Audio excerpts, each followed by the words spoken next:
आनंदलाल और सरिता जी की शादी को अब 50 साल पूरे हो गए थे। उन दोनों की उम्र भी 75 से ऊपर निकल चुकी थी। दोनों ने अपनी पूरी जिंदगी एक दूसरे के साथ काफी हंसी खुशी से बिताई थी।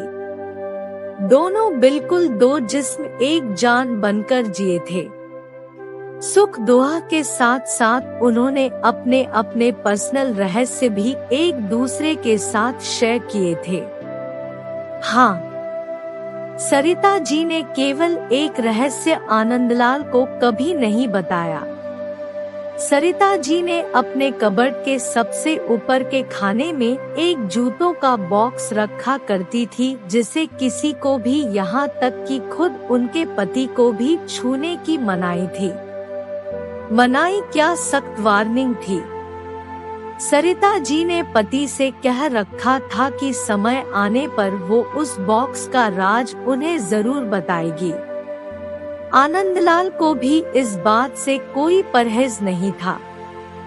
हंसते खेलते कई दशक बीत गए, उम्र ढल गई, शरीर कमजोर हो गए और कई बीमारियां हावी हो गई।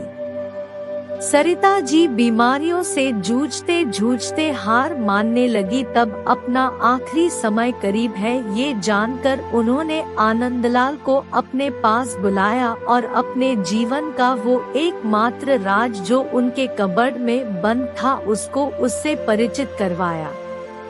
सरिता जी ने अपने पति को उस बॉक्स को लाने के लिए कहा।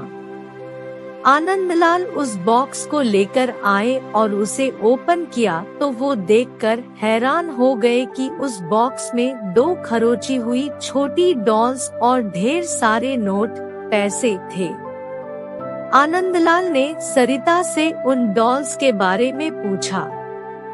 सरिता जी ने कहा, जब मेरी शादी होने वाली थी तब मेरी दादी ने मुझे समझाया था कि अगर अपनी शादी को लंबे समय तक चलाना चाहती हो तो एक दूसरे से जितनी हो सके आर्ग्यूमेंट्स और शिकायतें कम हो उसका ध्यान रखना, और उन्होंने उसके लिए मुझे ये डॉल्स का तरीका भी बताया था जिसमें जब भी मुझे तुमसे कोई शिकायत हो तब एक डोल को खुरच कर उसे संभाल कर रख लेना। सरिता जी की बात सुनकर आनंदलाल की आंखें भीग गई, क्योंकि पिछले 50 सालों में सरिता जी को उनसे सिर्फ 2 बार शिकायतें हुई। ये विचार ही उनके लिए काफी सुखद था। बाद में उन्होंने उन ढेर सारी 100 की नोटों के बारे में पूछा जो गिनती करने पर 1 लाख से भी ज्यादा की थी। सरिता जी ने कहा कि ये नोट मैंने तब इस बॉक्स में डाली जब मैंने आपके साथ कोई खुशी या संतोष के पल बिताए। आनंदलाल जी अपनी पत्नी को गले से लगाकर रो पड़े और बोले, मेरे किसी जन्म के पुण्य ही होंगे जिससे मुझे तुम पत्नी के रूप में मिली। दोस्तों, छोटी सी इस पति पत्नी की प्रेम कहानी में जो पत्नी ने तरीका अपनाया था, अगर हर पति पत्नी अपने जीवन में वही तरीका अपना ले तो हजारों रिश्ते जो छोटी छोटी बातों पर बिखर जाते हैं वो बिखरने से बच जाएंगे।